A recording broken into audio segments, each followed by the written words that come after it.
spawning grounds of U-boat warfare. From these wrecked submarine pens came the underwater prowlers that sank millions of tons of Allied shipping.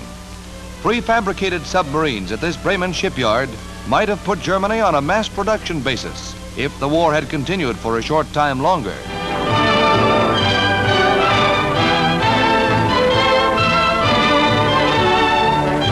But the scourge has ended. The U-858 approaches Cape May, New Jersey, after having surrendered at sea to 2 destroyer escorts. The 240-foot underseas craft is manned by an American prize crew, keeping a watchful eye on the Nazi skeleton crew, which remained to operate the ship. The prisoners, who sank 18 Allied vessels, come ashore to await confinement at Fort Miles. Barely a day later, a second submarine arrives at Portsmouth, New Hampshire, after having surrendered formally off the Maine coast. The submarine's officers await transfer to shore. This U-boat is credited with a speed of 20 knots and a cruising range of 10,000 miles. The prisoners are taken to Portsmouth Naval Prison, where they will be kept for an indefinite period.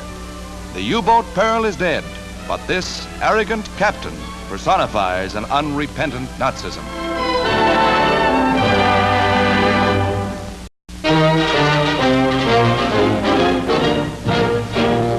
Berlin's Army School is the end of the road for the Nazi reign of terror.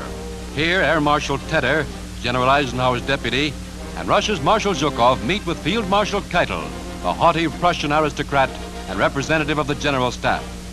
This time, it's the German army that surrenders. No civilians are involved as in World War I. This time, the Wehrmacht takes its full share of blame for years of ruin and brutality.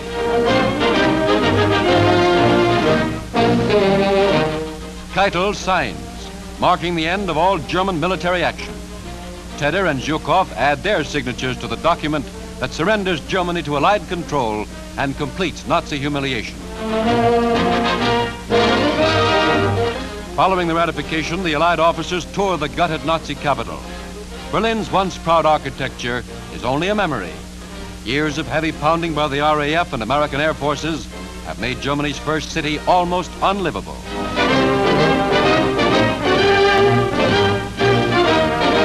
Thousands of tons of bombs have pockmarked the famous Brandenburg Gate and laid waste the Hotel Adlon, former meeting place of world travelers. All Nazi government buildings have been destroyed, burying the infamous Hitler and Goebbels in their rubble. Berlin's history, as one of the world's great capitals, is ended. Not only her capital, but most of Germany's mighty industrial cities are wiped out. These first pictures of Hamburg, made by the RAF, reveal the indescribable destruction wrought by repeated air attacks on the Reich's second city. Once the largest seaport on the continent of Europe, Hamburg's docks along the River Elbe served the shipping of the world. Now, Hamburg is a ghost city, only the outer walls of its thousands of buildings standing in mute testimony to the overwhelming power of Allied bombing. Bombing that tore the heart out of the Reich and buried tyranny in its ashes.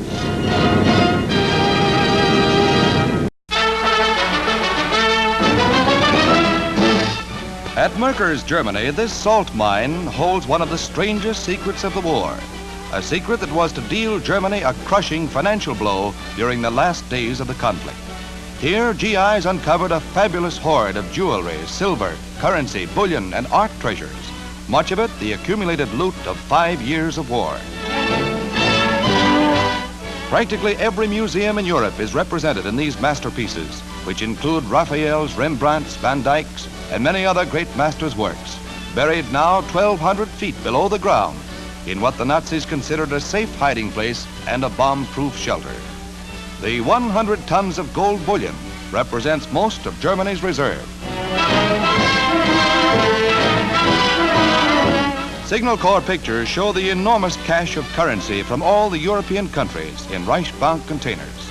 $2 million in American money also were found. Allied officials will take charge of the treasure until its disposition has been decided. Murder will out, even from the depths of the earth.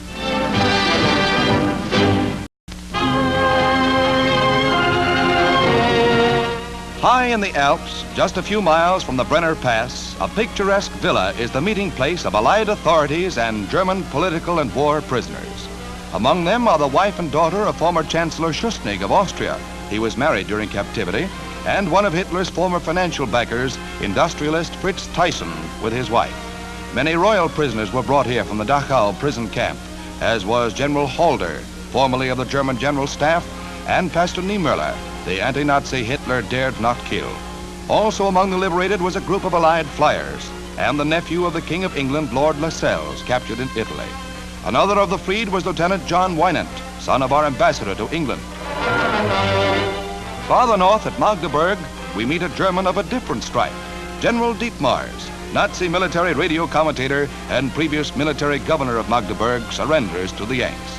Dietmar's voice had failed long ago, and he used a double, like many another fallen Nazi blowhard. Our Superfort raids on Japan are swiftly being intensified as more and more of the B-29s roll from the assembly lines. This strike at Nagasaki blasts at airplane factories.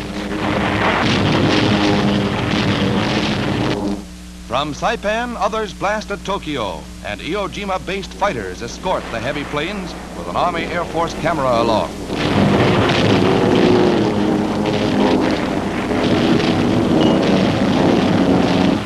Flak is heavy, but Jap pilots were caught by surprise to find a fighter escort, and scores of enemy planes were picked off by the Mustangs from Iwo Jima.